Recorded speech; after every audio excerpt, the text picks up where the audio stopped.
اعوذ بالله من الشیطان الرجیم. بسم الله الرحمن الرحیم. السلام علیکم و رحمت الله و برکاته. درود بر روان پاک شهدای دانشگاه کابل.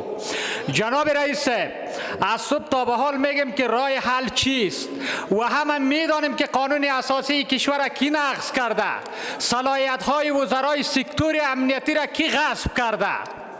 تمام صلاحیت های سکتور امنیتی را شورای امنیت غصب کرده و مشاور شورای امنیت ملی کشور باید به مجلس بیاید و پاسخ بگوید.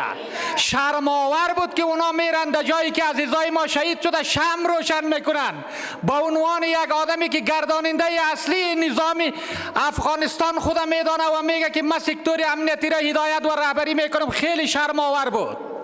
باید دکتر محب بیا اینجا جواب بگوید که چطور اجازه نمیده برای وزرای امنیتی با ویژه وزیر داخله که نمیتونه قماندان امنیه یک ولسوالی را تعیین کنه. یک. دوم، با تمام توان وضعیت جهان و وضعیت افغانستان را درک کنین و پروسه صلح تقویه کنین. بغیر از صلح در افغانستان راه دیگری نتیجه نمیده و نداده. سوم، تا زمانی که دکتر اشرف غنی رئیس جمهوری افغانستان باشه وضعیت افغانستان بهتر نه بلکه هر روز بدتر و بدتر میشه. بیاین یک دست استاد شوین. جهان بسیج شده، ملت افغانستان بسیج شده و باید این آدم استعفا بده.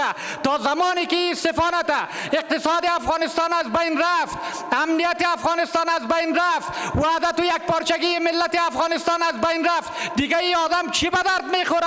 هر روز با چهار تا حرف مزخرفش مردم افغانستان به جان هم مندازه، دنیا را علیه مردم افغانستان تحریک میکنه و تا زمانی که استفانت افغانستان روی بیبوده نمیبینه و بیاین در این مورد از طریق قانون اساسی بسیج شویم و این آدم بخواهیم و قصه زیر ختم کنیم که مردم افغانستان از شر از نجات پیدا کنه.